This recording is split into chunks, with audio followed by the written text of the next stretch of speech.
Okay, good to know. I brought the colada. For those of us who are here from Texas, this is how we drink our Cuban coffee in the morning. Oh, nice. Okay. I got this deal. Also a glass. That's the same size mug as that guy over in the FCC. Okay, it is Monday, which is not the normal day that we usually broadcast, but we usually broadcast on Sunday, so this must be something special. And in fact, it is, because right now, all eyes are on Florida, in part because of the fact that we just had done what had not been done before in the state of Florida, and that is to actually get through the process of having a petition sent through for adult use cannabis. And it actually did pass Supreme Court muster. And in part, it was because of this guy right here, and we're going to be talking to him in just a minute on the location. I maybe that was a preemptive clap. Play the theme music.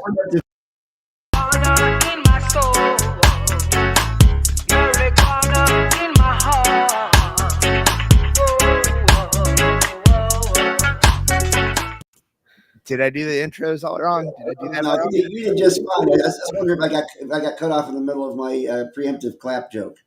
But we'll work on that later on. Good morning. I am your political director here at Suncoast NORML, Gary Stein, and our master of public health.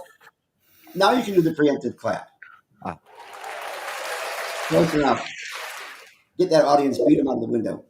And on the lower side here on your left is our deputy director, our master of business administration, Carlos Angel Armada. Thank you, everybody. Thank you. And I pronounced that wrong on purpose just to see he would correct me, and he didn't, so he must have done his bad. And above him is our executive director, coming to us from beautiful Anne Arundel County in Maryland. And he's in the Beltway where he shoots them and hits them below the Beltway. Our executive director, Christopher Cano. Thank you. Also, he's going to be a poppy soon. Indeed. Looking forward to it. Congratulations. Thank you. Yeah. Now, the best way to do it, of course, is to have the wife go through labor on Labor Day. That would make perfect sense. But no, probably Memorial Day for mine. So we'll, but at least it'll be a long weekend. Oh, you can't hold her off the whole summer? Anyway, and down below here we have our very special guest, Attorney John Bash. Now, I could go over his resume, but we only have an hour. Suffice to say that along with being a lawyer, head of the appellate division in his firm, he also was working for the Department of Justice, was a federal attorney for the western half of Texas, and also, because he had a weekend off, he came to Florida and pled in front of the Supreme Court to see if they could get the ballot initiative for adult use go through. And remarkably, where so many others had failed, this one went through. So there, you can go ahead and throw an applause in there. Indeed. That's ambivalent, isn't it? Morning, John. Thank you for coming here, and thank you for expounding us with our knowledge, because we have a lot of people out here who really do not understand the amendment, even though it's in clear language. But let me first ask you this quick question. You had 3 tests you had to pass as far as this amendment is concerned. First, we had to make certain that it was a single subject. And I guess it only works on certain bills, because 2 years ago we had dual amendments, amendments that had vaping and land use. Is that what it was? On the same bill? You had to vote for both or none? Anyways, so it has to be single segment.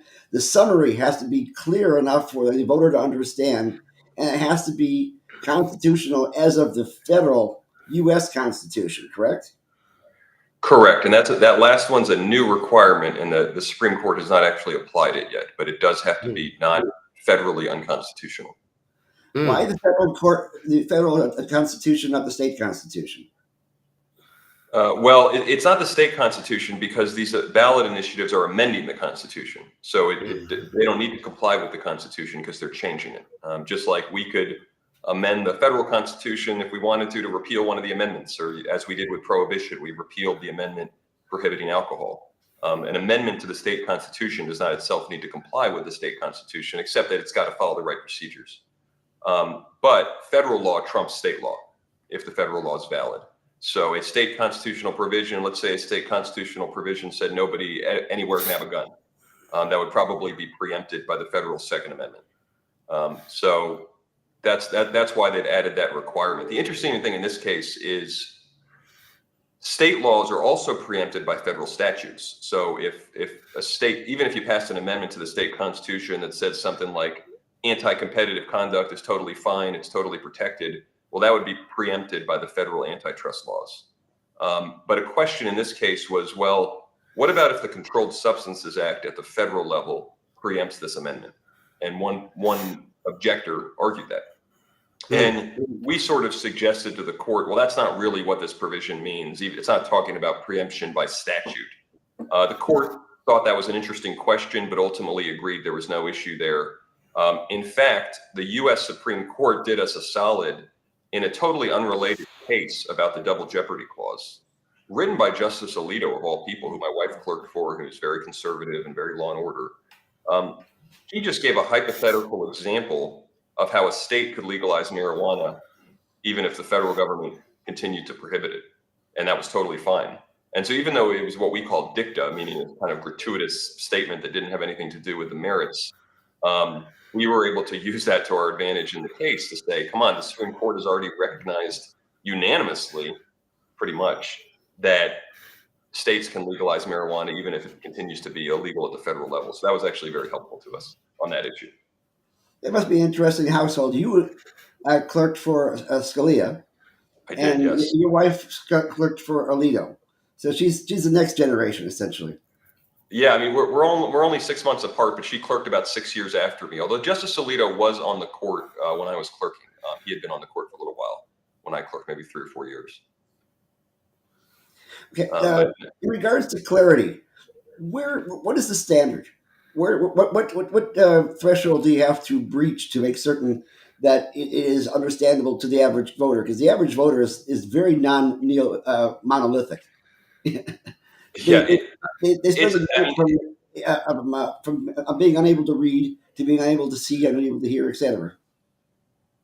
Yeah, it's a very nebulous standard. So there's really 3 things going on. One, they assume that voters are well informed. So even if you take the view, hey, voters don't know anything when they get to the ballot, they don't pay attention. I don't think that's true. But even if you take that view, that's not what the Florida Supreme Court says. Their view is voters are reasonably informed. One example is that there was a ballot amendment proposed about something about secondhand smoking.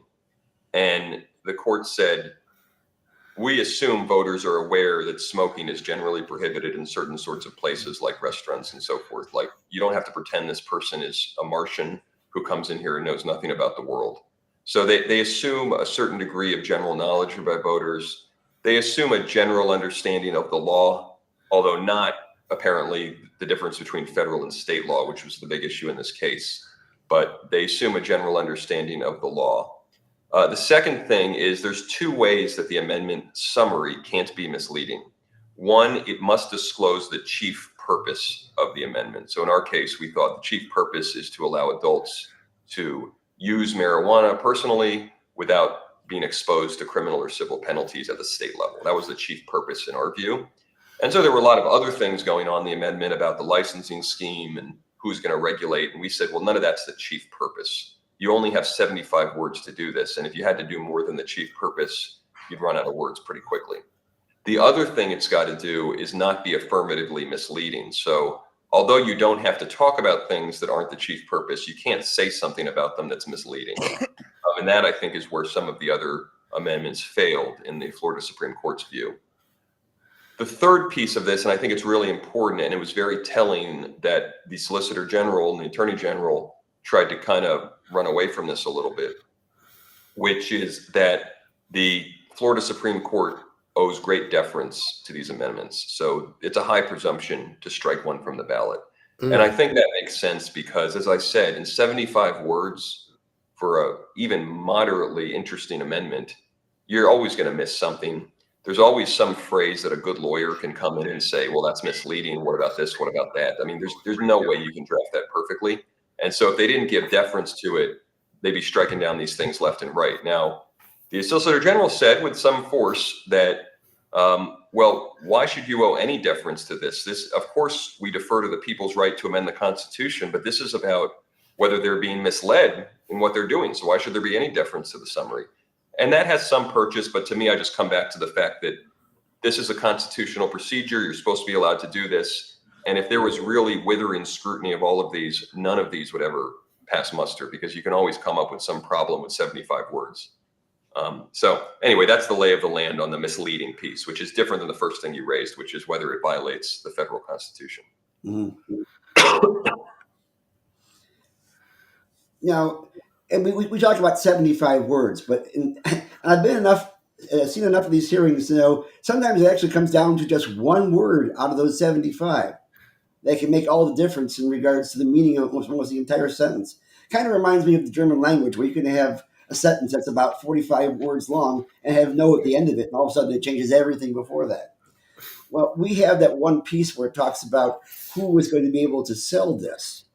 And it mentions the fact that a medical marijuana treatment or other state licensed entity, including its agents and employees acting in concussion, as it relates to acquiring, cultivating, processing, manufacturing, selling, and distributing products. Now, the big thing over here was the fact whether you use the word or and makes a difference whether it can be a horizontal situation where it can do one piece of the puzzle, or it has to be a vertical integration, or it has to be able to do all these things. And this amendment, as it's written, uses the word and. Now, does that mean that anybody who becomes licensed to sell this adult use fashion has to be vertically integrated? I confess I have not studied that issue. So that is from the text of the amendment, not from the text of the summary. And most of our argument about, is the summary misleading? Now that interacts with the text in that the Solicitor General on a couple issues said, well, the text says X and your summary implies Y.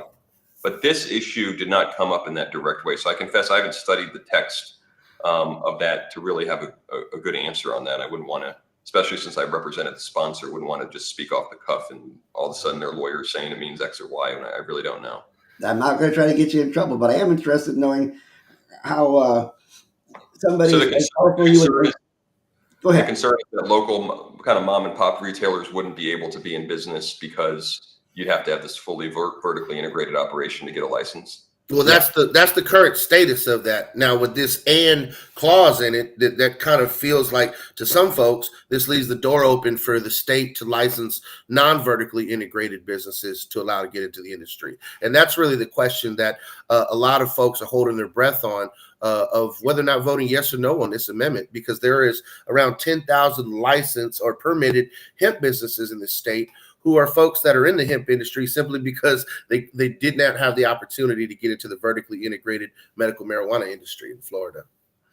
I know that one aspect of the amendment is it does give the legislature pretty broad licensing authority. I mean, it says MMTCs have to be licensed, but then it leaves other licensing decisions up to the state legislature. So I don't want to judge that question because I really haven't studied the language you're talking about, but I think you could probably take comfort in the fact that the legislature has pretty broad licensing discretion. This came up with some remarks from the governor about, well, I don't want to smell a bunch of marijuana smoke when I'm walking my kids to school or whatever. And as we said, I wrote a little op-ed responding to it with Glenn Burhans, who was my co-counsel.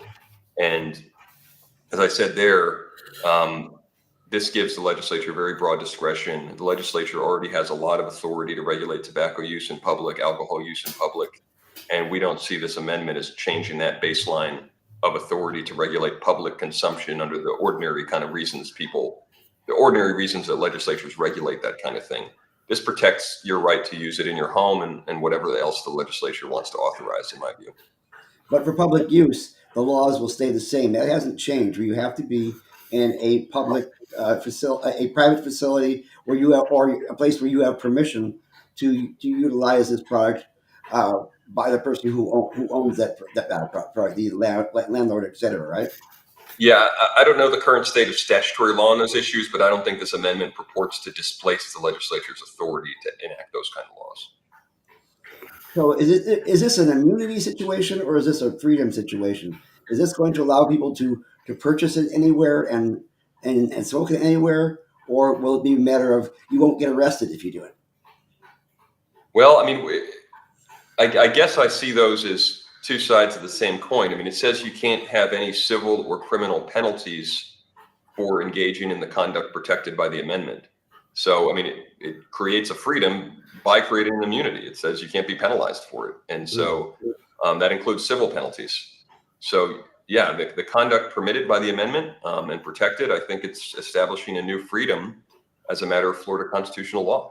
Now, obviously, the issue that hung over this case, and one that everybody should be aware of, is that it can't change federal law. And in theory, everybody is subject to federal criminal prosecution for trafficking in marijuana, for using and possessing marijuana. Now, I think, as you all probably know better than I do, in general, over the last decade or so, the federal government has not really gone after people who are in compliance with state laws. I expect that will continue, but it's always possible that it doesn't, and people should understand that too. Well, you bring up a great point about the federal law, John, because in Florida, we have a large, resident population, non-citizen immigrant population. When folks go to get their green cards, they're subject to federal law. So, if you end up with a police interaction, even if you get out of it, because you're legally abiding by state law, you're still in violation of federal law. That could risk you getting your citizenship. So I do want folks to pay attention and be cautioned as to the whole issue of marijuana with the crux of it not being legal federally, but being legal at the state level. Absolutely. And I think that's something, if you're an immigrant and you're looking to work towards citizenship, you should probably talk to your immigration lawyer about whether you want to be using marijuana while you're in that process, because even if it's not a big deal right now, we may have an administration coming in who is much more hardline on immigration, and they may change a policy that's enacted right now or a default prosecution or enforcement policy. And so you probably want to talk to your lawyer before you do that if you're working towards citizenship. Now, let's be clear about one talking point that I heard from somebody else today, that the other side, whichever that side is going to be bringing in tens of thousands of undocumented immigrants, flooding the state of Florida and voting for the amendment. Just so we can be clear here, non-citizens cannot vote for this amendment. No way, no how, ever. Gary, what idiot politician said that there's undocumented immigrants going to be voting in Florida? I'm just call it out, please, because it hurts my brain to hear these things. Oh, just keep your ears out. You'll hear it more than once. It seems to be a talking point that's spreading right now. John, you don't have to entertain that political talking point. You're professional, my friend. One thing I would say is that if that was a scheme that was even feasible, it'd be surprising that this would be the first time they would do it. I mean, you think they would have just employed that for the gubernatorial race, the ordinary elections that have occurred. Maybe people think that's happened. But this doesn't seem, I'm a conservative Republican, but this issue does not seem like an issue it seems more generational to me, put it that way, than it does political. I'm sure Democrats poll higher on legalization, but I don't think Republicans poll that low either. No. And I think it's more of a generational thing that will change over time. Most conservatives I know don't see this as a major issue for them. They list about 40 or 50, even if they're opposed, they list 40 or 50 other issues that are more important to them than this. I think a lot of progressives do list it high as an important issue for them.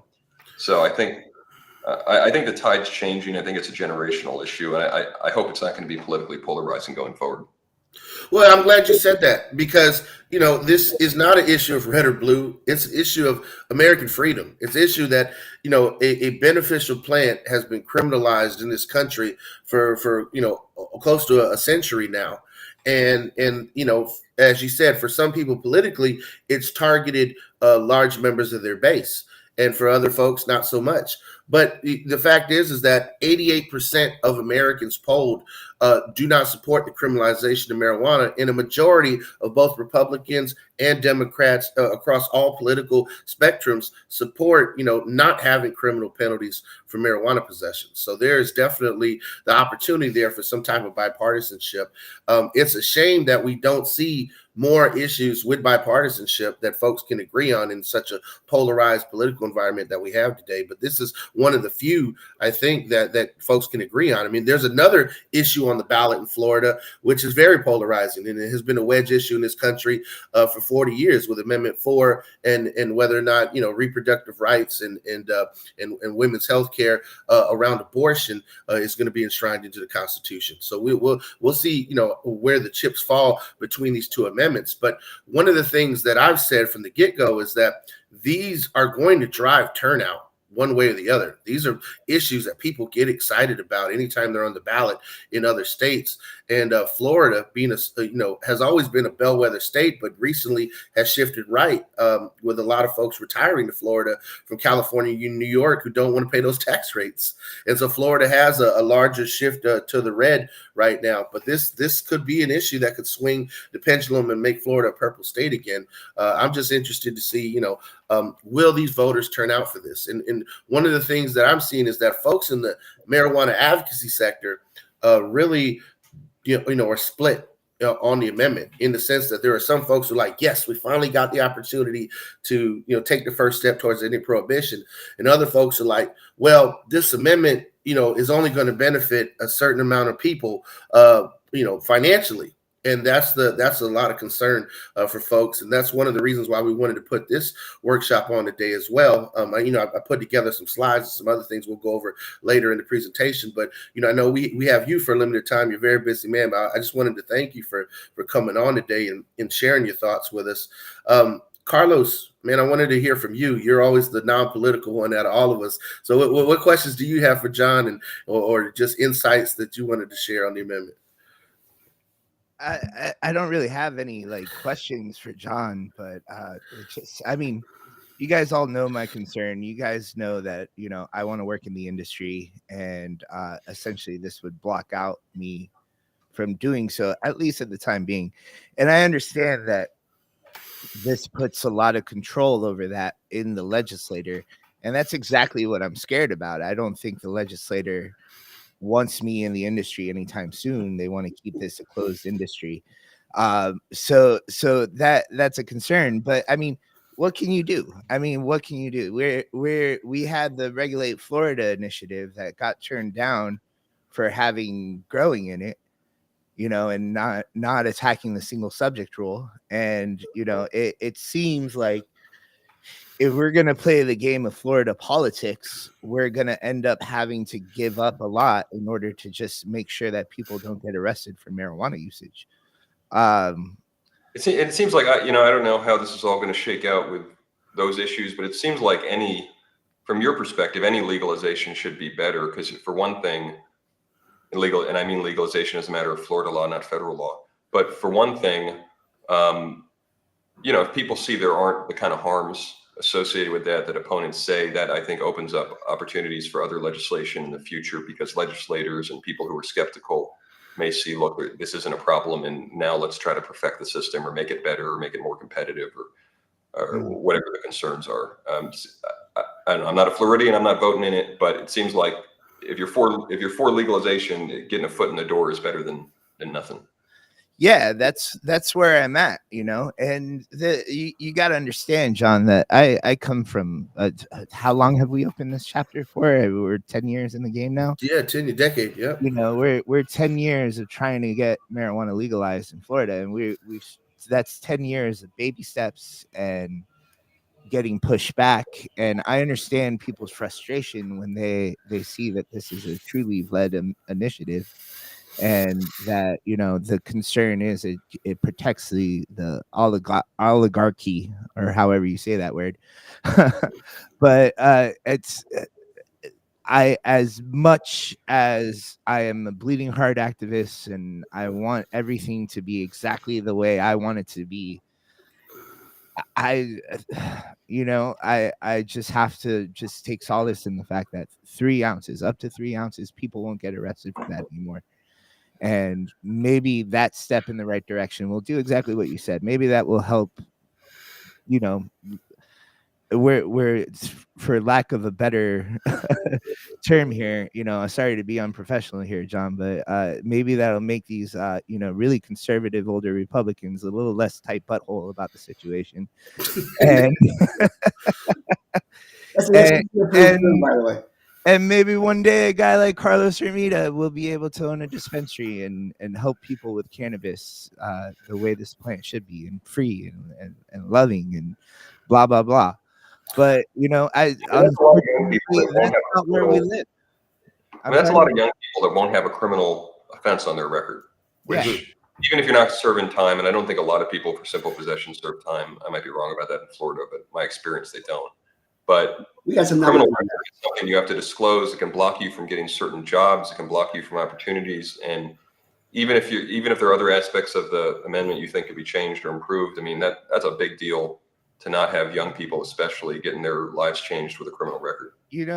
Imagine how it would feel. Like, I just don't want to be in that situation where I take a staunch stance against this amendment, and then all of a sudden, I get arrested for carrying my card expires, and I'm found with marijuana illegally, or one of my employees gets arrested for having marijuana or something like that, or a young family member gets arrested.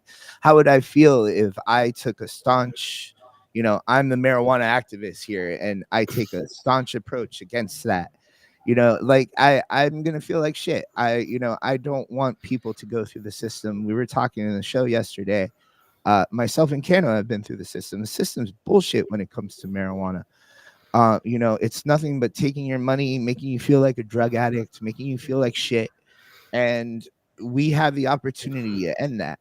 So as much as I want to run to the finish line, I mean, at least we're taking a step towards the finish line. Well, Carlos, in talking about steps, John, you've argued before the Supreme Court now successfully. Do you feel as though future amendment and ballot amendment initiatives will get the same shake, or was this a moment in time only? Was this the narrow window to get this through? Could we, in 2 or 4 years, put up a ballot amendment to grow at home, or put up a ballot amendment to open up retail sales and dismantle vertical integration? Because in Florida, the issue that we've had is oftentimes the elected politicians are out of touch with the voters, even with their base. Carlos made a comment about old Republicans, but there are some very liberal old Republicans in the villages smoking weed right now, but it's the elected officials that have that disconnect. And so the people have had to legislate through ballot initiative on behalf of the legislature to do everything from end gerrymandered, districts, to protect the environment, to give civil rights back to people who have served their time in society.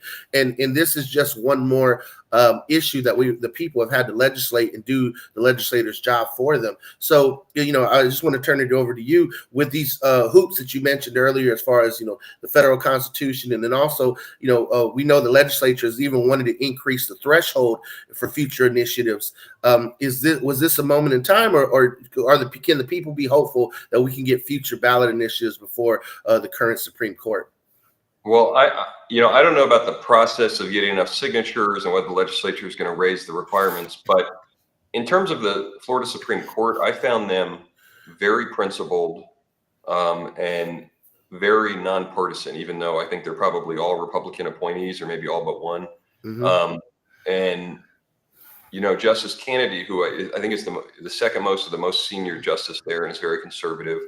When the government got up and said this is going to mislead people about whether it's going to be legal under federal law, even though the summary says applies to Florida law, does not immunize violations of federal law, he just said, "I'm baffled by your argument." How could that? I mean, it literally says the opposite of what you're saying. And so I found the court to be extremely principled. I don't know, but I suspect that most of them are not in favor of legalization, just based on their political background. I could be wrong about that. Same with abortion, but they were In fact, they issued a ruling upholding an abortion law the same day, but they said, the people get to decide this if they want to. Mhm. And so I would feel good about bringing anything before the court. Now, I think you need a good team like we had here. I wasn't involved in drafting, but my colleague, Glenn Burhans, who's a Florida lawyer, and others were involved in drafting, and they were very smart about how they did it, both the amendments text and the summary, and they tried to make sure they followed the Florida Supreme Court's guidance in other cases. So you got to be smart in the way you do it, but I don't think this is a political court. I think it's very conservative jurisprudentially, but I think they're going to give anybody a fair shake. And so in some sense, it makes sense to do these incremental changes because of the single subject rule. So the one thing you really can't do is put a bunch of stuff into one amendment. So I think they'll be open to future amendments so long as they're well crafted. And I did not get a hint of political bias at all or policy bias from this court. I thought they were very professional and Awesome. did a great job. I'd love to get to argue there again. My guess is that you did go over the previous failures in going through the courts, like the regulate Florida and the make it legal Florida. I'm not going to call it MILF. That was ridiculous. Yeah, and yet I propagate that further.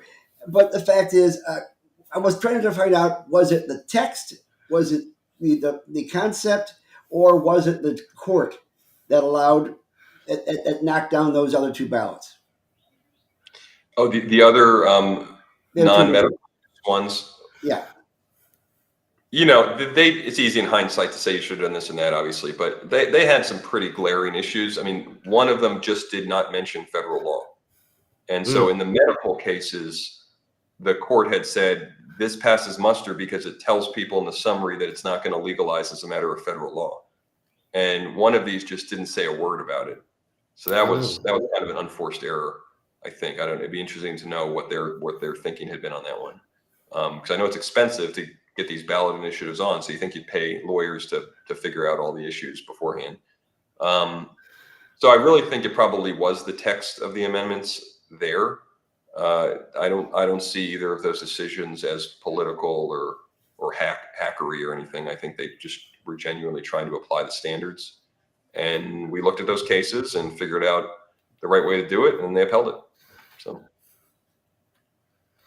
wasn't the regulated Florida one? It was the single subject rule that knocked. I guess the other one was single subject.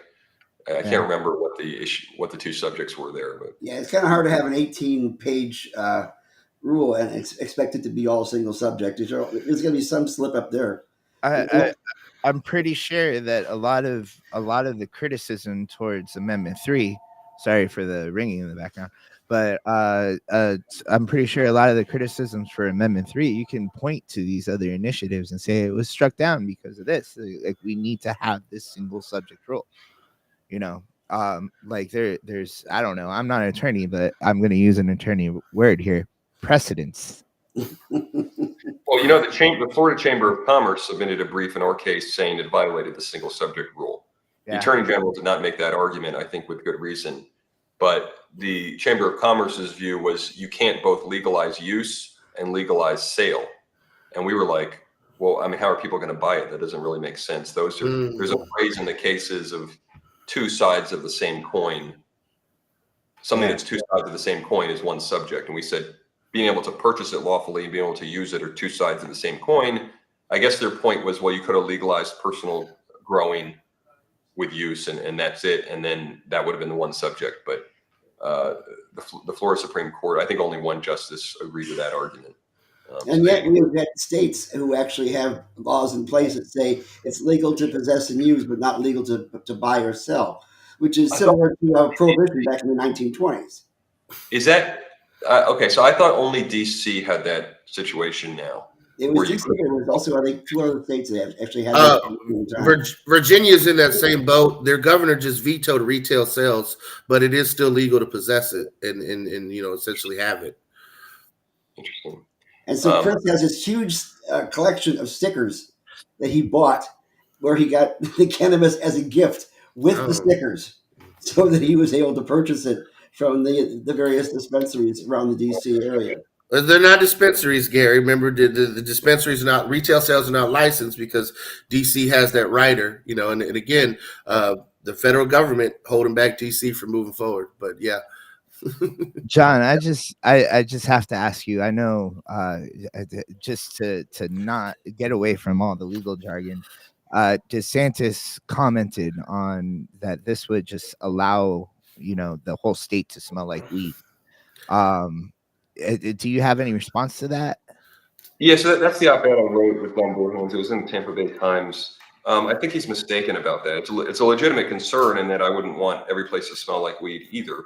But the law does not allow that. The law says the legislature has authority to enact regulations consistent with the amendment, and it would be perfectly consistent with the amendment to enact what lawyers call time, place, or manner restrictions.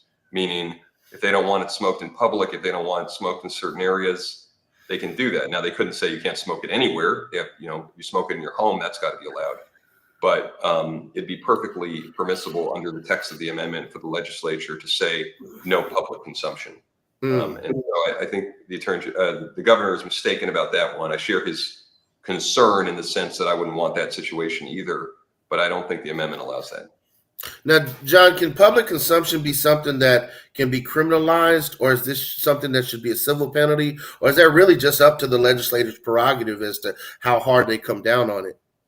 As I read it, it's up to the legislative prerogative, because what the amendment says is that you can't have criminal or civil penalties for personal use, but it doesn't specify where use is permitted. And as I said, the legislature couldn't just say, well, it's not permitted anywhere. But if they enact something reasonable that says, look, you can't do it in public streets, near playground, whatever they decide they want to do, as long as it's reasonable, I would think that the amendment allows that. And so just like the legislature has comprehensive regulations for public use of alcohol and tobacco, I don't think marijuana would be any different. One of the states that has received a lot of criticism for their rollout of their adult use sales and their adult use possession laws has been the state of New York, because, they essentially made it to where you smoke it anywhere you can smoke a cigarette.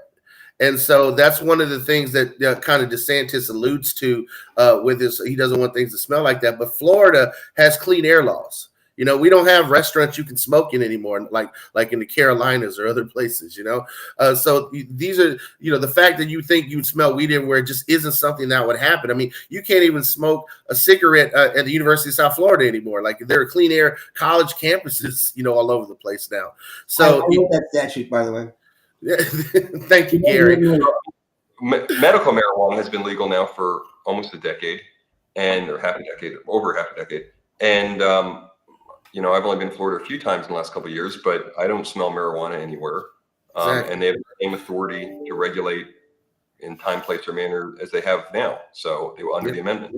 So I don't think it's a problem. The difference with New York, of course, is you have a very progressive legislature there. Here, there's a very conservative legislature. So I'm pretty confident they're going to enact reasonable policies to make sure those fears do not materialize. Well, they're already in place. Just the nature of the vertical integration. There's only 23 license holders.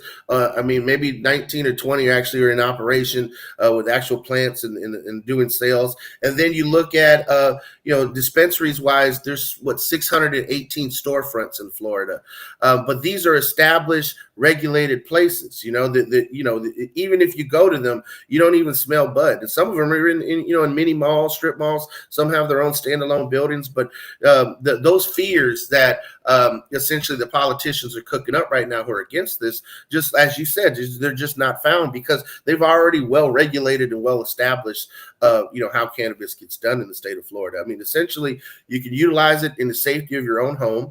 If you're a renter, you're at the mercy of your landlord, and if you're in public housing, you're fresh out of luck. It is telling that this is a criticism, and the criticism is really not on the merits. There should not be legalization under Florida law, because that's probably not a winning political argument. So they're going to something else. Yeah, those damn smelly potheads. Personally, I like the smell. I think it would improve the quality of life here in Florida. Well, that's what's great about freedom. Everybody gets to decide what they want to do. It literally smells like piss in Florida. Well, that's better than the way it smells in New York or San Francisco sometimes, I tell you that much. Or Kansas. All that, part of that. Every time I've been to Florida, it's smelled very nice.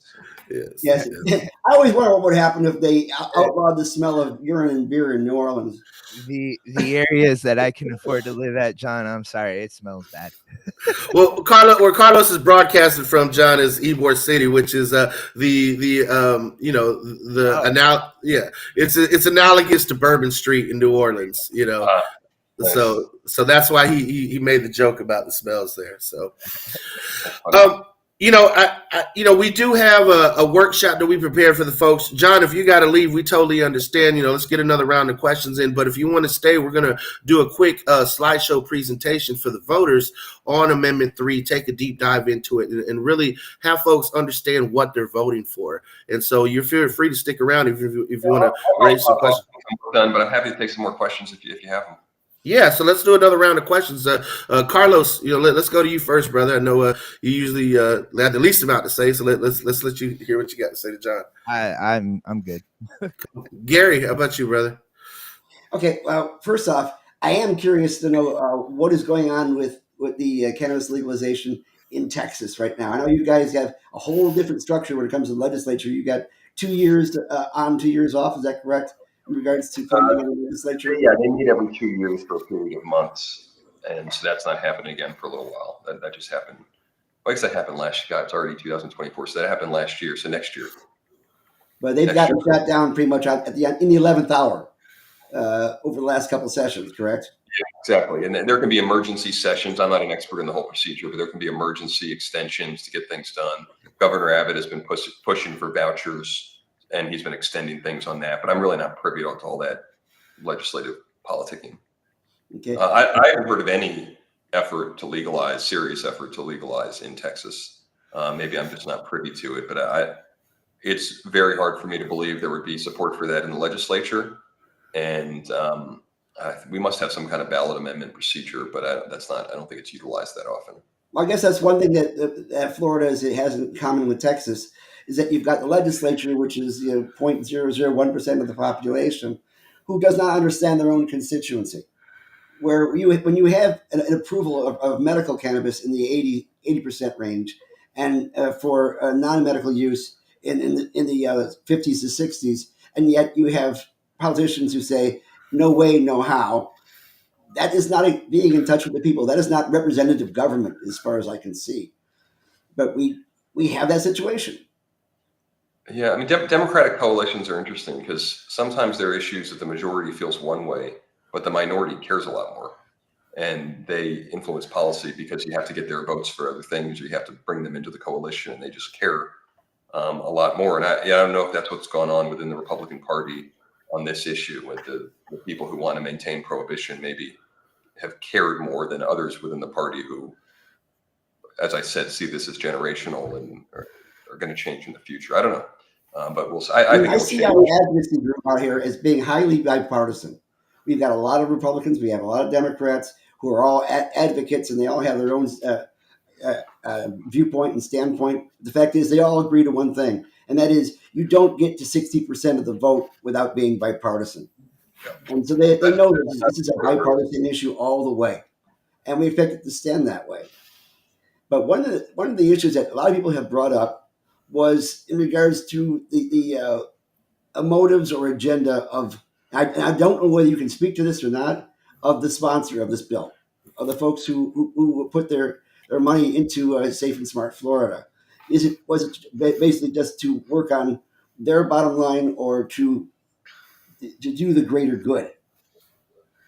Well, I don't have a lot of window into the sponsor's motivations. It's obviously a business, but my experience with them and with the industry generally is that there are a lot of people who, even aside from their personal business interests, really care about the issue and changing the country on this issue, changing the state on this issue. So I think they had positive motives in trying to get this on the ballot and move the state, what in their view is forward on this issue. Obviously, it's a lot of money to spend, and you're not going to do that unless it's in your business interest to do so. But I do think they had genuine motives in wanting to get this on the ballot and reach what I think is a major step forward on this issue for the state. How did they reach out to you? I knew some of the people involved in I knew through others some of the people involved in the political committee, Smart and Safe Florida, and so it was the committee that reached out to me to represent them in the case. And I do appellate work. I'm known as a conservative legally and politically. I think they probably found that attractive for arguing in the Florida Supreme Court. And yeah, that was it. Said, would you be willing to do this case? And I said, yeah. Because it gets to be sticky in regards to agendas, because there's always a profit motive, and we hear always about patients versus profits, and so often we found that the profits tend to win out, but it's profits also that pay for the lawyers, that pay for the courts, that allows you to move this thing forward, and so they're I mean, that's a big process to get all those signatures, and it takes a lot of money and organization. Yeah, you have to have a lot of people who are definitely ready and willing to knock on a lot of doors, walk around a lot of parking lots and things of that sort, and hopefully don't come back with a stack of petitions signed by Mickey Mouse and Superman. I did it for Amendment 2 for a whole summer, Gary. Damn near got heat stroke doing it. So I remember what it was like to work those 16-hour days getting petitions, and then fighting with the paid petitioners at that, So those are definitely some interesting things.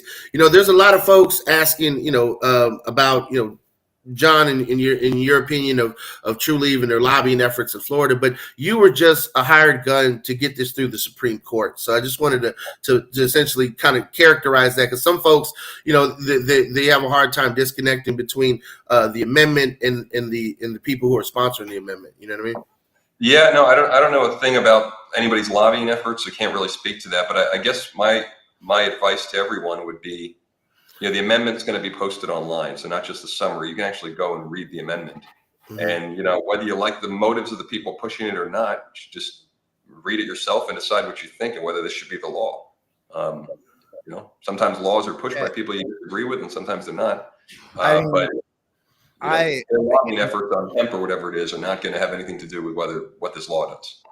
Yeah, I own a hemp company out here, John, and I worked very hard to try to suppress the whole hemp bill thing, and I still am. I'm currently during the show, I'm texting hemp growers and sending them to the Healthy Hemp Association, which, by the way, if you're a hemp grower, you should totally reach out to me, and we need you at Healthy Alternatives. But as much as I hate what True Leave did and what True Leave lobbied for, I can't allow people to get arrested in this state. I just can't go against that. So what's in the past is in the past. Maybe we should start working towards the future here. Well, John, you closed it out on a very good term, as far as how you just worded things. So we really appreciate you being here. If you got any parting words for the voters and for folks in this state, now would be the time. Oh, sure. Yeah. I mean, it's just a really cool thing that the voters get to go into the voting booth and decide how they're going to amend the Constitution. And one of the things we said at the argument in the Florida Supreme Court was that we're confident that most voters treat this as a sacrosanct responsibility and treat it seriously, and we'll pay attention to the words. And I just hope everyone, if you can, pull it up online, look at the amendment, see if you agree with it. And if you do, which I think you should if you're on that side of the issue, vote for it in November. Now, one of the things that I don't want to let you go before I finish talking about this. One of the things that Ashley Moody used in her briefs and her arguments was the fact that people don't realize that this particular amendment will enrich the MMTCs and therefore hold on to a possible oligarchy or cartel or whatever you wish to call it in regards to the cannabis industry is concerned. But that amendment fell flat, didn't it? That argument fell flat. The reason is that the amendment's text allows the legislature to license other entities. So if there's a feeling that there is too much concentration of power or whatever the issue is, the legislature is going to have full authority to license other entities, not just MMTCs, to engage in the activity authorized by the amendment.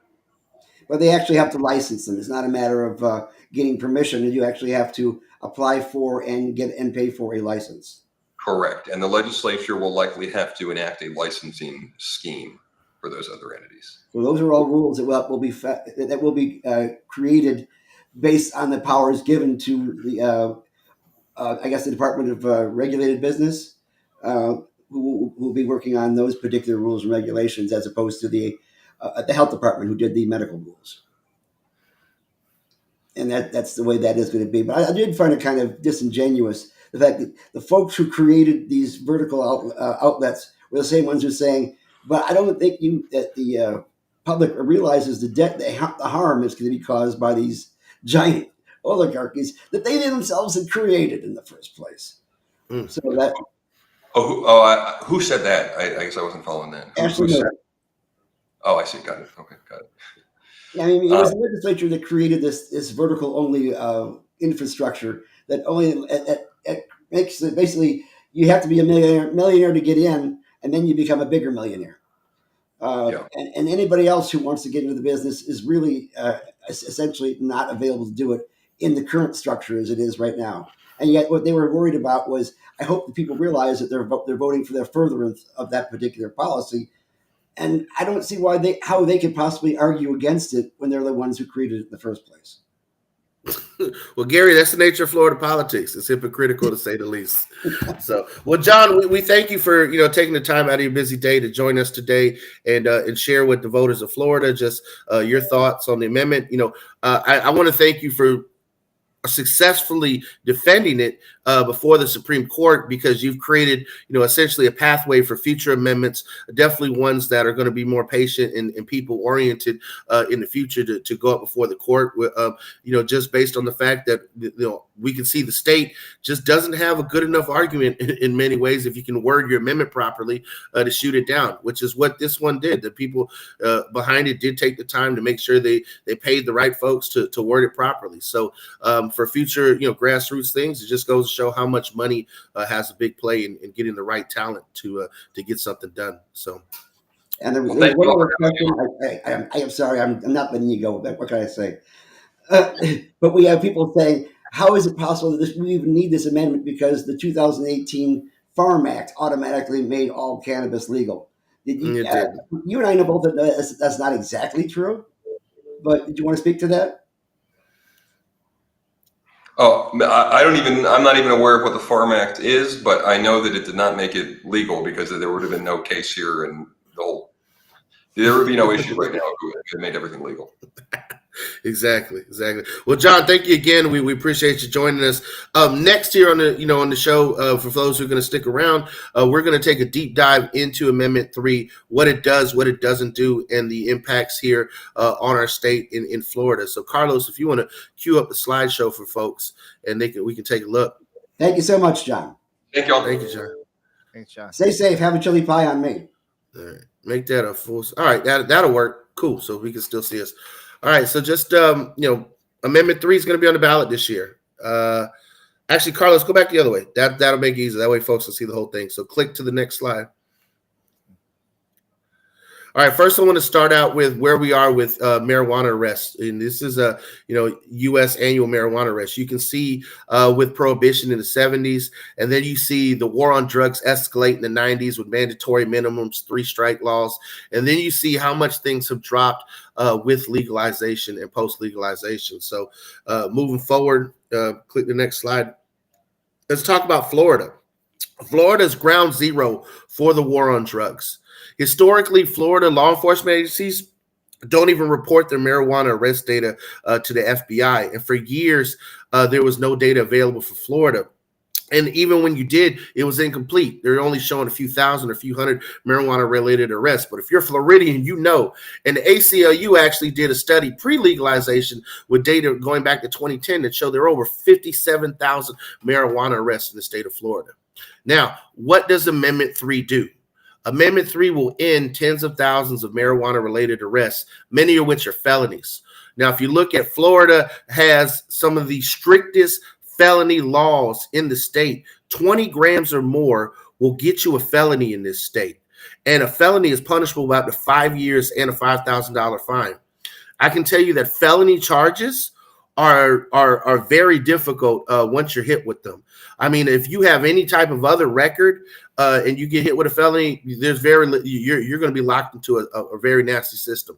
You might get lucky, like some people who get felony charges who don't have a previous record, who they might send you to drug diversion court. But understanding that any amount of concentrate in the state of Florida is also a felony. Amendment 3 will essentially change the laws to where there is no crime and no civil penalties for 3 ounces of flour and up to 5 grams of concentrate. Understand that right now, 20 grams, which isn't even a whole ounce, is a felony. And understand that any amount of concentrate is a felony. Now, in regards to sales and paraphernalia, those are other statutes that are going to be addressed, but personal possession is what is addressed by the amendment. The legislature will have to address other things around paraphernalia and other issues around sales. Now, Ann Thorpe, I'm trying to pronounce that correctly, was asking if it's already illegal. If it wasn't already illegal, then why would True Leave try to make it a felony? Well, let's be clear, and this has nothing to do with whether or not we're for or against it. They're not making it a felony. It's currently a felony, but they're actually changing the levels. Right now, if you have 22 grams, including the bag, of cannabis on you, you'll be charged with a felony. This will raise that level to 3 ounces. Mm-hmm. If you are charged with any kind of concentrate, and that means a vape pen, my friend. Yep. You will be charged with a felony because it's any level of concentrate whatsoever. Even though we're talking about oil, we're not just talking about wax and dabs and things of that sort. Yep. And here's the thing too. There's some people in the comments saying things around like, "Oh, well, THCA is not a felony. Just tell them that it's hemp." The fact is that those things will, if a cop really wants to make it his day, he'll arrest you, and you got to fight it in court. But you're also going to have to hire your own experts out of your own pocket that are certified by the Florida Department of Law Enforcement to independently test it. Also understand that if you have flour, depending on how it's handled and depending on where it's stored, the THCA can convert the THC under the correct conditions, and your hemp flour can now be hot. And so by the time you go to trial, right, you can have hot evidence, and you're going to get bad test results. So again, the excuse of, oh, well, just tell them it's hemp, that's not always going to work in certain cases, in certain law enforcement situations. What Amendment 3 is doing is essentially for 3 ounces or less, and in 5 grams of concentrate or less, those are no longer going to be civil or criminal penalties. Now, let's go back to the comparison of where Florida is with other states. The blue states on the map here, those are adult use states. Those are states where, what Florida is essentially going to become should the Amendment 3 pass. And then you can see the states that have medical use. Certain states have certain decriminalization on the books, but there is a big swath in this in the South of states that don't have anything available to their people. And politically, they also don't have ballot measures like we have. So Floridians are very lucky to have any type of direct democracy. They don't have that in the Carolinas. You can see Texas is another major standout. Also, there's Nebraska, Kansas, Wyoming, Idaho. Those are other major states. Iowa. Even Wisconsin, Indiana is definitely another ground zero state for prohibition. And I mean, I know the folks there with Indianapolis NORML, they've been at it over 50 years and still fighting. So let's move on, as folks to see where the snapshot is in this country right now.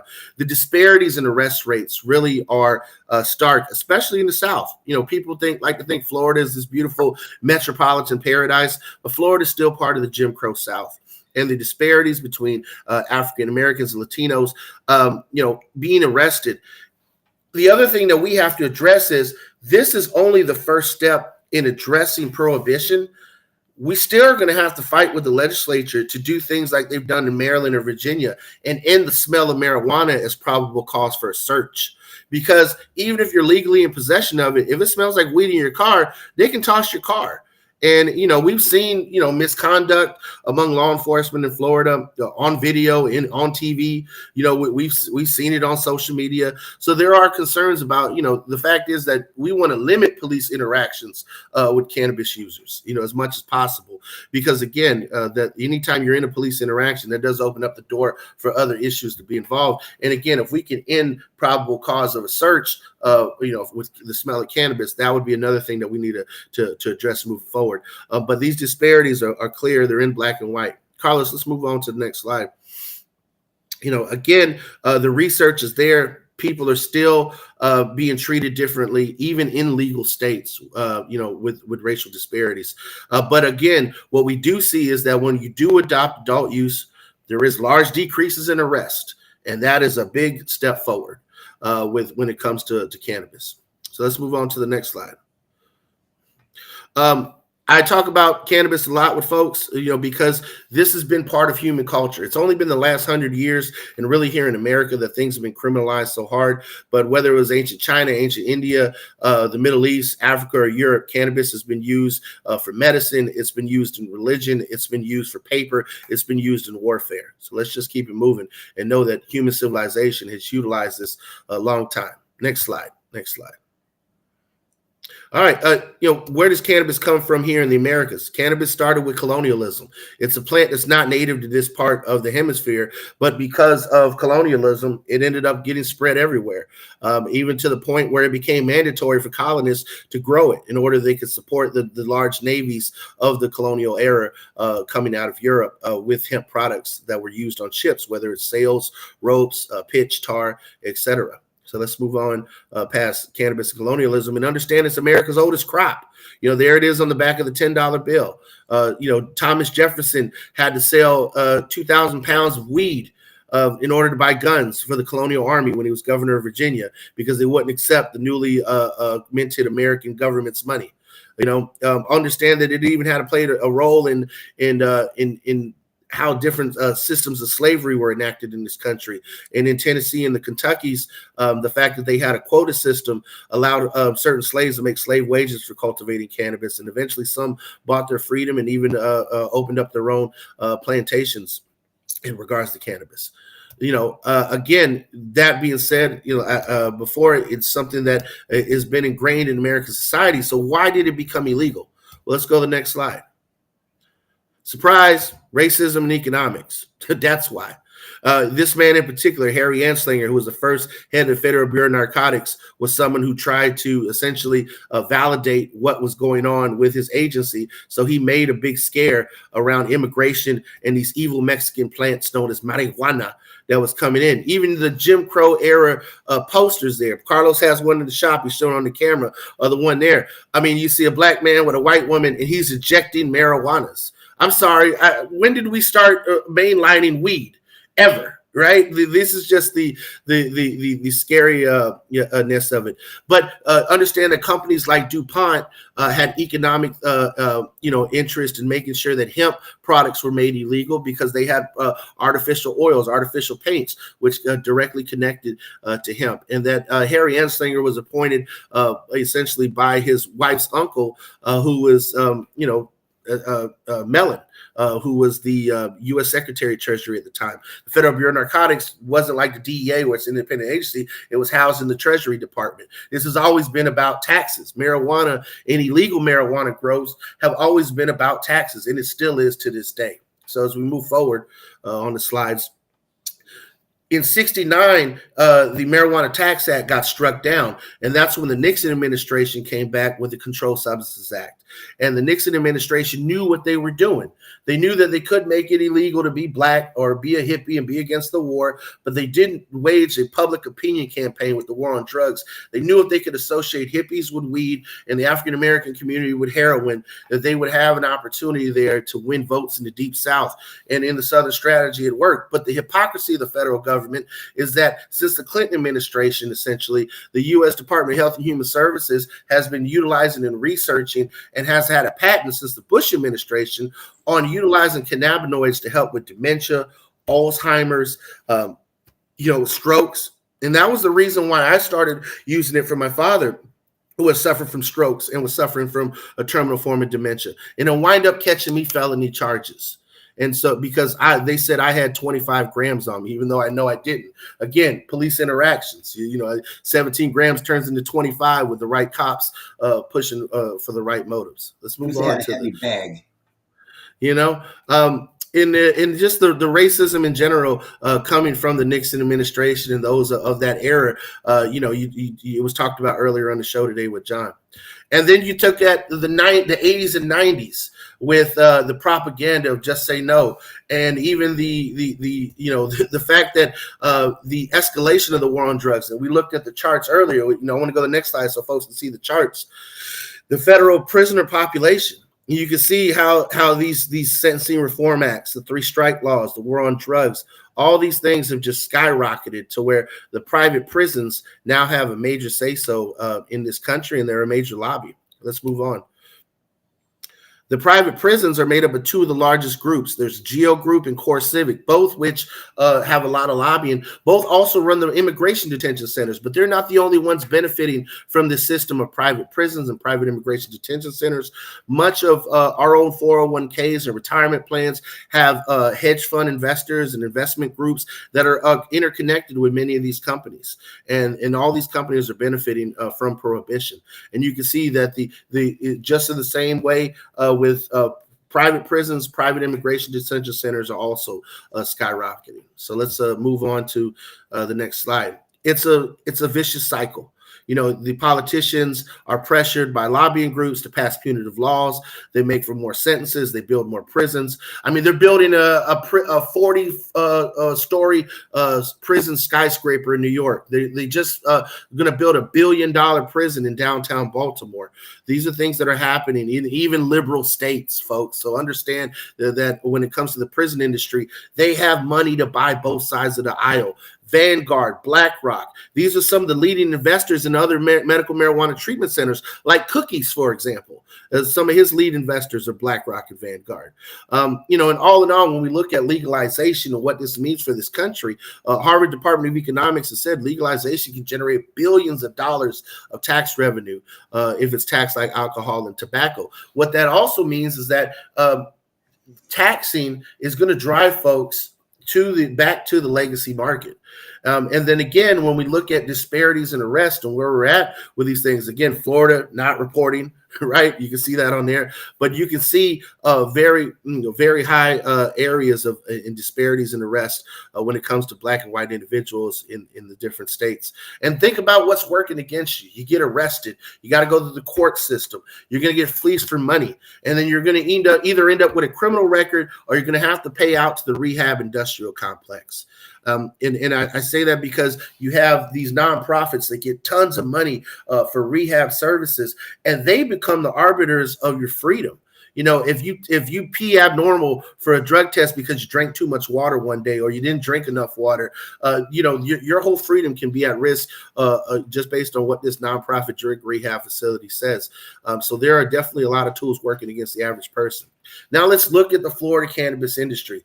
These are the folks right here who will be licensed immediately, essentially, who are already licensed to start selling adult use. Now, what does that mean? Well, it means that consumers, should you pass Amendment 3, would have accessible access to adult use cannabis without physician recommendations sometime between the spring and summer of 2025.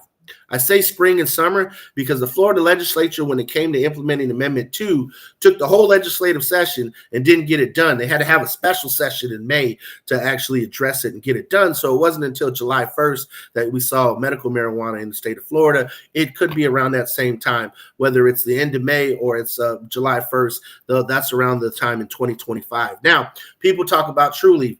Understand that Trulieve has put a lot of money, millions of dollars behind Amendment 3. Trulieve also only operates 131 out of the 618 storefronts that currently exist. Passage of Amendment 3 is going to permit these other, 500 some folks to also have established facilities serving the adult use market. All right. Some folks don't like any of the dispensaries. Some folks like some of them. Some folks, prefer their dealers. Again, that's on you. But moving forward, This is the fact of the matter, and this is why we exist as an organization. We are going to be here to course correct and put the consumer first. NORML has always been a consumer advocacy organization. Our job is to make sure that marijuana consumers' civil rights are protected and folks are not arrested for utilizing this substance. This has been the core of what NORML has been since its founding. When it comes to Smart and Safe Florida, it's up for you, the people, to decide. Understand, again, that we covered what it will do. It will decriminalize 3 ounces of flour and allow for 5 grams of concentrate. Both are currently felonies. It will eliminate that altogether. But what's missing is these necessary parts of it. This is the part that the Florida legislature is missing. This is the part where all you naysayers need to get involved. It's not enough to bitch about Amendment 3 not being fair. It is the fact that we need help as the people to get this done properly. We need medical and personal home grow.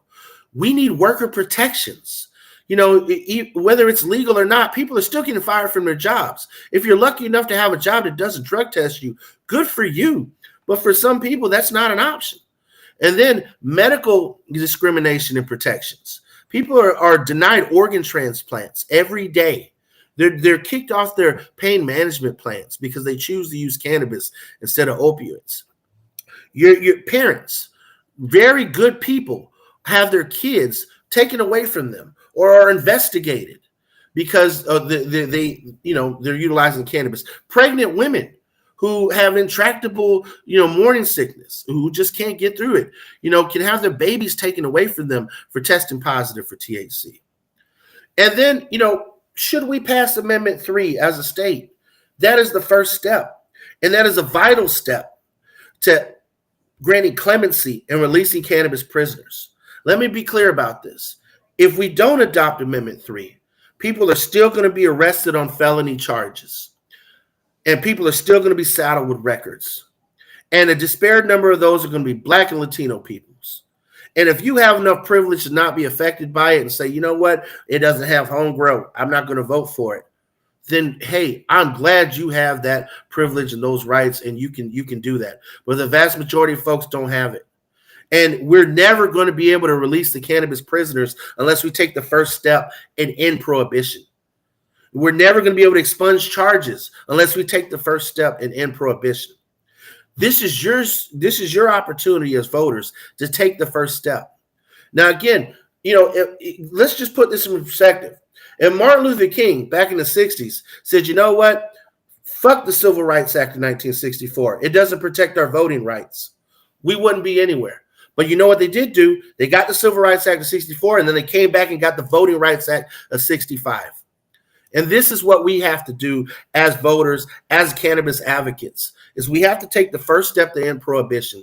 And then we can work on freeing people, cleaning up records. And then we have all these other things to do, like protecting your rights as a parent, protecting your rights as a worker, protecting your rights in the medical field. And the only way we're going to do that is with you, with your support, which is why I ask folks, become a member of Suncoast NORML.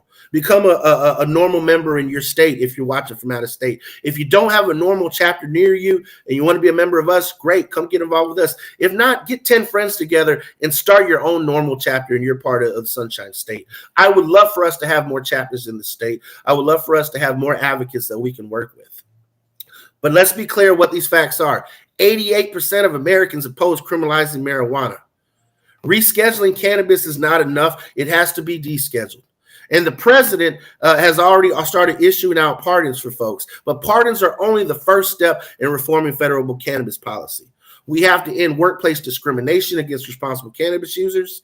And we're seeing what public pressure is doing, where they're actually advancing cannabis banking bills in the U.S. Senate, where we have the vice president of the United States in this country's entire 200 and close to 50-year history. We've never had a vice president say we need to legalize marijuana. And yes, she's even admitted to her own faults with the war on drugs. The fact that a politician would even come to the table and say mea culpa is a good first step. The fact is this: Florida will have legalization on the ballot in November. We also have Trump and Biden.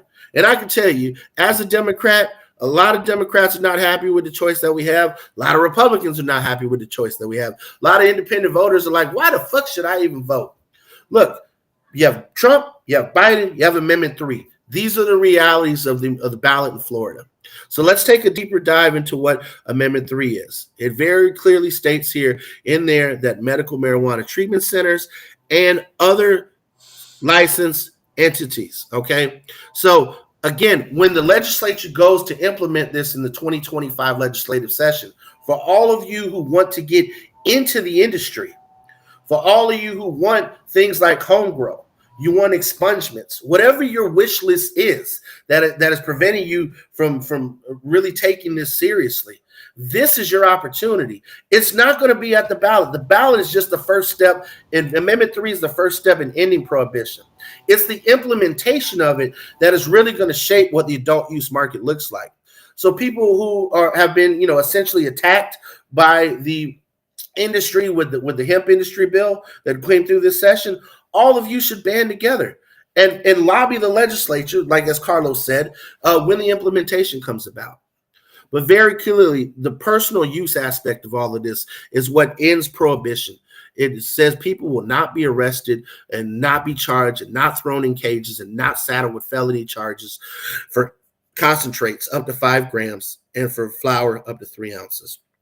Again, medical marijuana treatment centers that are currently licensed are going to get the first crack at this, but you have the ability now as the people to get organized and to press the Florida legislature for all the wish list of items that the system is currently falling short on.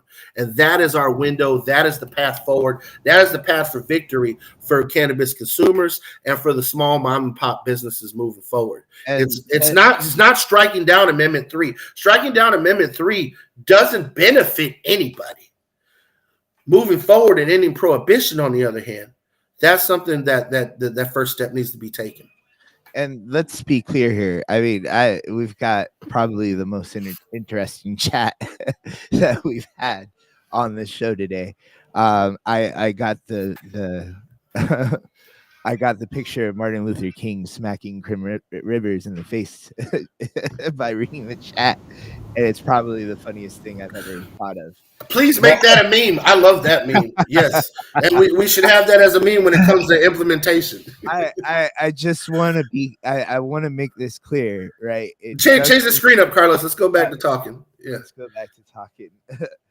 I just want to be clear. Like, this does not legalize only cannabis in true containers. It legalizes all cannabis, right? So it legalizes up to 3 ounces. It does, yeah. It's not just True Leaf, right? Mike, the question that and John brought it up. This is on the legislature. Is it 3 ounces? And is it because the amendment doesn't specify?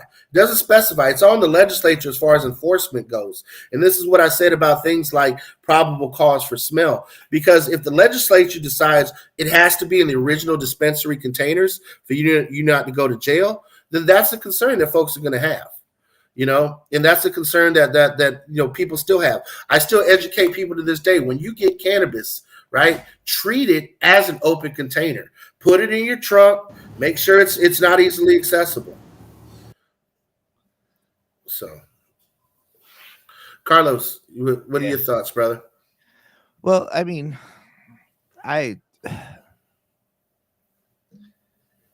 sometimes you got to do what you don't want to do. If you know what I mean, like sometimes you just gotta shut the fuck up and do what's right for other people. As much as I want to sell THCA, as much as I want to sell hemp, I want to legalize cannabis. I want to end people getting arrested for cannabis. That's my number one goal. And yeah, you could say it's THCA, you could say it's hemp. People are still getting arrested for it, though. People still have issues because of marijuana prohibition in the state of Florida, in the United States. I get it. We all think Trump is a savior, and we all think Trump legalized marijuana, but it's not true. It's not true. I still fucking, my card's expired right now, not that I do anything illegal, but if I did, I'd definitely I'd be looking over my shoulder. Like I am scared shitless to be out there with cannabis. And this would solve that. Yeah, it's a lot of anxiety to take away from folks. Yes, True Leave lobbied to take me out of the business. True Leave lobby, I fought that tooth and nails. I'm still fucking fighting it. We're going to continue to fight it. I have a feeling Gary may come up with, Gary and Cano here will come up with some sort of bill for the legislator to adopt hemp businesses into the business. I don't know what's going to end up happening, but we're going to continue to fight to keep this business open. I don't like that True Leave is going to make a lot of money off of it. I don't like that, companies that Vanguard and, that invest in private prisons are invested into companies that are going to profit off of this amendment. I don't like it. But it's a step in the right direction, and we're going to make sure that people don't get arrested for this in the state. And then once we get the opportunity to, we're going to keep fighting to open up the business. We're going to keep on fighting to keep things legal, and we're going to keep on fighting to make sure that we have freedoms here. And I get it. I don't fucking trust them. I don't want to help them, but I guess we're going to have to make a deal with the devil to make sure that, we're free here in Florida. No, let's be clear. We're not telling you how to vote here. Yeah. We are not telling you how to vote. We don't have the right to tell you how to vote. That's the American way. But the fact is, you need to be educated enough to make an educated decision. So we're giving you both sides of the coin. You can't come to us and say, "Oh, you just want to make all the mom and pops felons." Well, right now, if you're selling THC or other products that are excluded from that hemp back thing, although that's kind of illegal, going to be illegal coming up soon, you are doing something illegal because right now it already is a felony. It already is a crime at this point in time. And we are trying to do what is called risk reduction. We're trying to reduce your risk of being arrested for utilizing the plant in the way you want to. Now, I am not in favor of a lot of things in regards to this, and you can probably hear it in the questions I was asking today. That are they going to open it up only to people who can set up a vertically integrated company? Because that is damn hard and damn expensive. And the average mom and pop will not be able to do that. When you think of mom and pop, you think of a retail store. You think of one store that has, umpteen brands in there hanging from the walls, like they have in Maryland, like they have in Michigan, like they have in so many other places. And Carlos has a red tab he wants to tell you about. This is legal marijuana in Florida right now. This is what you guys are saying is legal, right? I was selling it. But the Florida Department of Agriculture came in, put this fucking red tag on my shit, and put a stop sale on it. This is not freedom. No. Granted, I'm not going to be able to sell marijuana, but we're not allowed to do what we think we're allowed to do here. There's a lot of misinformed people out there. This is freedom in Florida. They're out there taking the THCA hemp off the shelf right now. It's not the law. It's not SB 1613 that did this. It's the Nikki Fried administration using the total THC law. This is statute here in Florida. Mm-hmm. I want to sell this stuff. I want to sell this stuff really bad. I want people to have it, be in possession of it, but we're not allowed.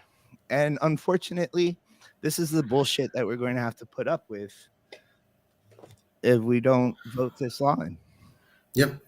This is the first step, again, team, for everybody listening. This is the first step towards ending prohibition. And again, all this will do is allow adult use sales without a doctor's recommendation. All right. And then even then, there's so much more with implementation that has to be done. We have the opportunity now again, influence elections, because elections matter. Let me tell you something about the federal fight, since I'm on the national board of NORML. We will never get the 60 votes to end debate on any legalization bill at the federal level, whether it's rescheduling, descheduling, regular schmeggling, whatever you want to talk about, with the current state of the senators that we have. And one of those senators who is a hardline prohibitionist and former governor of Florida, Rick Scott, is on the ballot this year. You have the opportunity to get rid of a prohibitionist and to strike down prohibition in the state of Florida this year on the ballot. Regardless of how you feel about Trump or Biden, that's some serious shit as a cannabis user. You can take out the guy who, as governor, didn't want to see this happen, and it happened anyways. And you can take out the guy who, his whole time in the U.S. Senate, has been one of those votes to hold it up, one of those votes to prevent veterans from getting access to it. And being a Navy veteran himself, I can't think of a worse sin in all of this. So again, this is the opportunity here, this election cycle. You may not get another opportunity anytime soon, because when it comes to putting money for a ballot initiative, I would love for NORML to be able to do that, both at the national level and at the state level. Those millions and millions of dollars just aren't there. Even with our network of tens of thousands of members across the country, it's not there. No one is coming to save us. This is an opportunity here to take the first step towards it. And then we have to, again, fight at the legislative level. There are legislators at the local level, state house, state senate, that you can vote out this election. We got Tom Keene to flip a district, one of our own members in Osceola, in the Orlando area, to flip a seat. This is what we have to do, is to continually press and press. All those folks who voted to make hemp illegal, most of them are up for election or re-election this year, especially the ones in the House. You have a chance to change policy and reverse course. We have that chance to strike down prohibition. And as I said before, we cannot lose sight of what the path is to victory and to freedom. This is just the first step. It's not the end all be all. But again, we're never going to get to X, Y, and Z if we don't start at A. Yeah. And we have to remember that neither party has a monopoly on the truth or on advocacy towards one side or the other. There are Republicans who are in favor of this. Some of them are afraid to speak out because of the top-down structure of the House as it stands right now. But the fact is, the more you put those people into office who are willing to listen and are willing to think moderately, the better chance we have of moving these things forward. Now, we know here at Suncoast NORML, regardless of how this election turns out in November, regardless of who comes into Senate, regardless of who comes into the governorship, we are going to have some work on our hands, and especially regardless of how this particular amendment goes. If it goes down, then we got to continue working from scratch to try to stop all those people from being arrested, stopping all those people from losing their jobs, all the other things that this bill actually does. And if it goes up, then we have a responsibility to do what we can in the legislature and other means to go ahead and get this implemented properly. We know the legislature has the ability to take a good bill that passes, like giving felons their vote back, and totally screw up the implementation to make it exactly the opposite of what it was intended to do in the first place. And can't we, I'm just spitballing here, guys, but can't we, support the amendment and, also support a boycott of True Leave? Isn't that a possibility? There's nothing. Yeah, we're not there's nothing stopping stopping people to stop at True Leave. We're not telling people that there's only one place to get your cannabis from. If anything, you showed people that there's other options in your presentation. We could possibly legalize marijuana, and they're a company. We can fuck with their profits. There are 487 other stores other than True Leaf stores in the state of Florida. True Leaf only makes up 131 stores out of 618. If you don't like their shitty products, if you don't like their popcorn nugs, if you don't like mold and pest and microplastics and being overcharged $70 for an eighth, then there are plenty of other opportunities. But understand is that here we are at this moment in time. This ballot initiative is here. You're going to vote on it either way. Okay, it's either a yes or a no, or maybe you just skip that bubble. But again, let's be clear of what a yes vote is. A yes vote is saying, yes, we want to end people being thrown in cages on felony charges. All right, because right now 20 grams is a felony. Any amount of concentrate is a felony in the state of Florida. And 3 ounces and 5 grams of concentrate is a hell of a lot better than no concentrate and 20 grams.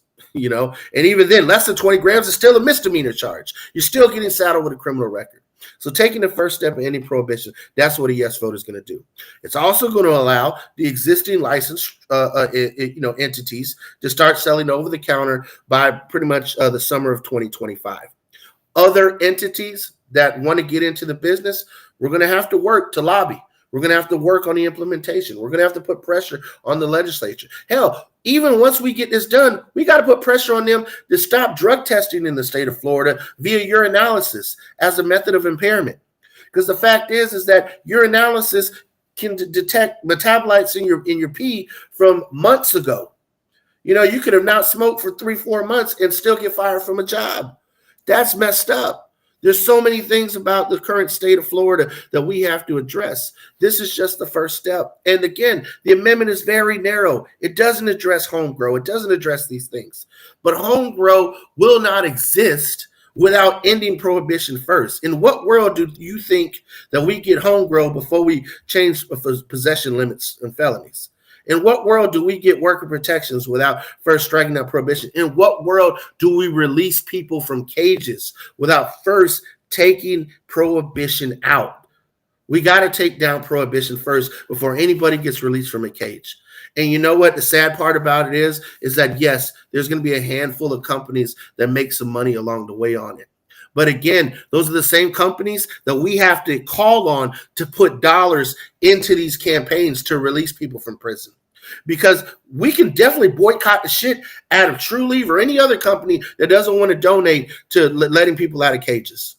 If they're going to make millions of dollars, then we want to see money earmarked in their profits going to some of these philanthropic things. And if not, we'll hold them accountable. But again, if you have such privilege in your life that you can vote no on Amendment 3 as a pothead, then more power to you. Move around. Do what you want to do. You got the freedom to move anywhere around this country. As a matter of fact, if you got that much freedom, I want you to go to Texas and spark up a J right on their state house steps and show me that cannabis is legal in all 50 states. Because I guarantee you it's not. And this is our opportunity in Florida to do some good. Or Indiana. Gary. Or Kansas. Or Idaho. Or any of these states that are still falling by the wayside. That is the fact. And I need to stress this again because we're getting a lot of comments in regards to about home grow again. There is, and that is one of the things we discussed with John Bash today, that single amendment situation, that oneness of purpose that they talk about that makes it legal to put this ballot initiative on. If they had attached home grow onto this, that also allows for non-medical use, it would have gone down in the Supreme Court as not being a single subject issue. And we would not even have this to vote on. So that my point on that is there was actually a petition initiative to legalize home grow that received no support. None. So what the fuck? Now you want to support it? Yeah, where were all of y'all home grow advocates when Wise Florida was trying to collect petitions, when Mariah was putting up tens of thousands of dollars of her own money to make it happen? And again, look, as much as Kim Rivers is not the ideal business person of the year, she's not Dr. Evil, okay? The system that we have in this state is corrupt. And that when you have money, when you have profit, you can lobby to do these sort of things. What we're saying is that this is our time as the advocacy sector to come together and put dollars, talent, and time into these efforts. If we strike down prohibition, there is a narrow window of opportunity here for us on the implementation side of it to actually get mom and pop businesses to get home grow, whether that's growing at home or being able to grow at a state regulated facility. There's definitely some opportunities there. Understand that we're still, the free state of Florida is still Jim Crow Florida in a lot of ways. And so it is going to be a conservative slog to the path to freedom, through all of this. You got to get through the muck. I mean, Florida is a swamp, and there's no bigger swamp than the Sunshine State. And it's a long walk to freedom through it all. But again, we're here to guide you through the process. NORML has been here on the front lines in the trenches for 50 years. Our chapter has been here for the better part of a decade, fighting, for medical patients' rights. And here we are, 10 years later, finally getting the opportunity to, strike down prohibition in the Sunshine State. Regardless of how you feel about the long game, this is right now the very first step. This is the first step in stopping these felony arrests and stopping the disparities that are affecting our criminal justice system in this state, and stopping people from having to go to rehab for weed. Because in the words of Bob Saget, marijuana is not a drug, okay? You never sucked a dick for marijuana, okay? These are we make jokes, but the fact of it is there are people with real drug problems who need support in our rehabs. And if you got people having to take up spaces in those rehabs because they need weed charges expunged, that's just absurd. Let's get the sick people the help that they need. Let's take some of this tax money that these politicians are planning for, adult use, and put it towards, helping people with opiate addictions. Let's reverse that stupid ass law DeSantis signed a couple years back that says you can't use cannabis in rehab facilities. There's so many things that we can focus on in this state, but instead we're here having a bitch fit with each other as advocates of whether or not Amendment 3 is going to do anything good. Yes, it's going to do something good. Yes, it's also going to have some consequences that on the business side of things don't benefit everybody. But that is the nature of American politics. You think everybody benefited from the Affordable Care Act? The insurance companies damn sure did, because they get to sell health insurance to poor people now. But you know what? There's a lot of poor people out there who now have health insurance and can get life-saving care that they didn't have otherwise. And that's what we're looking at here with this amendment. There's a lot of people that are not going to go to jail in 2025 and beyond, that for the last 100 years of Florida have gone to jail for cannabis. So you, the voters, have it on your plate. But I tell you this much, as an organization, NORML, we're going to say it's time to end prohibition. And it's time to get out there and pass this. And there's a lot of other things that we have to do alongside of it. And we're asking you, especially those folks who say they want to vote no, we need you to come on board and help us with our advocacy work. We need you to come on board and help us with influencing the politicians to do right by the people. So let's just stop, bitching at each other across the keyboards, and let's actually get some work done. And I should mention, True Leaf did support the amendment to try to keep the hemp industry away from being able to sell what they have to sell. It was anti-competition, and it was anti-free market, and it was the wrong thing to do. They're going to hurt a lot of people along the way because they wanted less competition. You can't game the system and get away with it when there are people involved. It looks like Kano's computer fell apart there, or blew up or something. Yeah, it runs on dabs. I think it just wore off. So what do you say, Gary? We've already gone 1 hour, 37 minutes. I think it's time to end the show. I would just put up a commercial for the membership and remind folks that we do have a special event this weekend. Well, let's talk about that. Can you roll a blunt, Air Bear? Yes, I can roll a blunt. I use the dollar bill method. You take the bill, you roll it up, and you hand the guy and say, "Give me a pre-roll." Well, you have the opportunity. I don't think we're going to allow for dollar bills, but you have the opportunity to prove that you roll the best blunt in the Bay. This coming, what is it, Saturday, April 13th. I'm so bad at all this.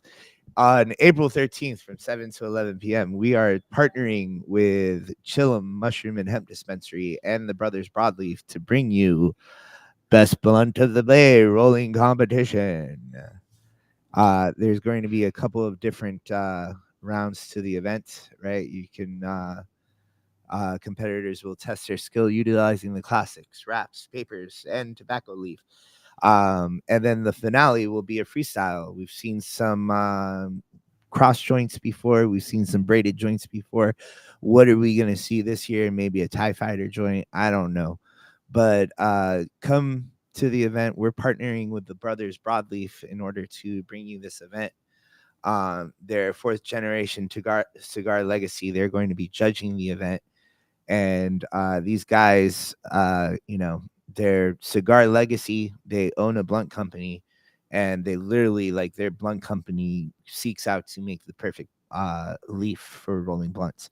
So these guys are everything you need to be able to prove that you're the best blunt in the Bay. And there are some lady rollers out there that are really damn good on the freestyle. So I'm putting out a challenge to you. So if any of you have a ex-boyfriend or whatever, or who you want to get down on, feel free to use the freestyle to create a little voodoo doll with an erection, and we'll let you smoke it. So this right, yeah, we'll smoke. Thus inflicting harm on the person who I am supposed to represent. smoking no Santeria joints, but this QR code right here that I'm pointing at right now on if you scan that QR code, it's going to take you to the best blunt of the Bay section of our website. But even more importantly, if you scan this QR code that I just switched up, this will take you to become a member of Suncoast NORML. And why the hell would you want to become a member of Suncoast NORML, Gary? Well, for one thing, you become part of the fight. We we do the best we can to do it with as little as possible. I have gone to Tallahassee, slept in the car, and ate off the buffets. But the fact is, we still need to present ourselves to the legislature and get all our ducks in a row and get the word out to make certain that we get more people together to implement all these things we need to implement. And we need your help. We need your time. We need your treasure. And we need your talent.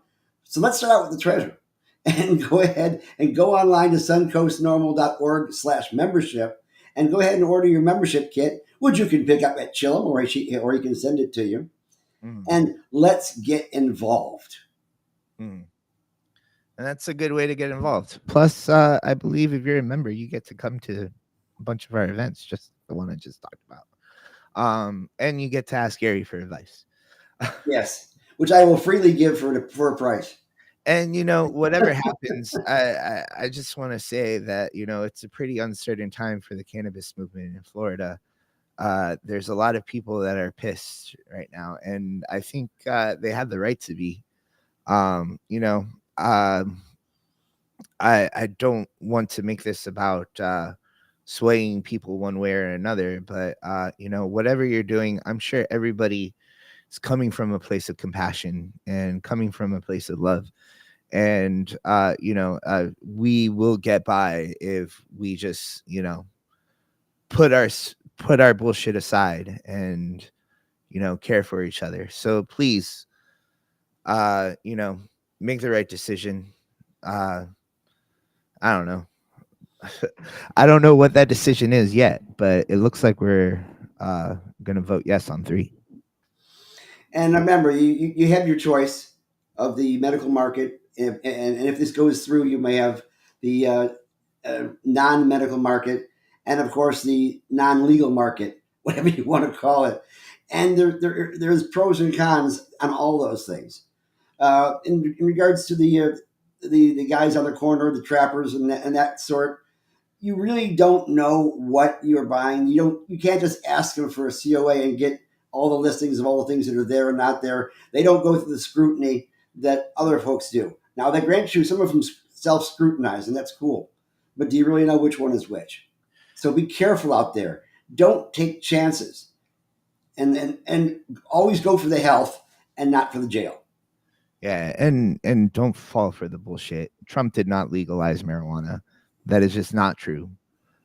There is a reason why people are getting arrested for it, and there is a reason why, these. What was there? There was a pop-up recently in Tampa that got raided, and everybody was saying it was hemp flower, but they still got arrested. They're still paying the price, and they still dragged their mugshots across the fucking news and made them look good people, look like they're horrible people. So let's band together to end that.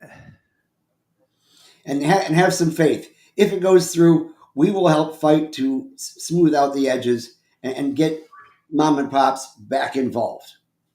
And with that, bye.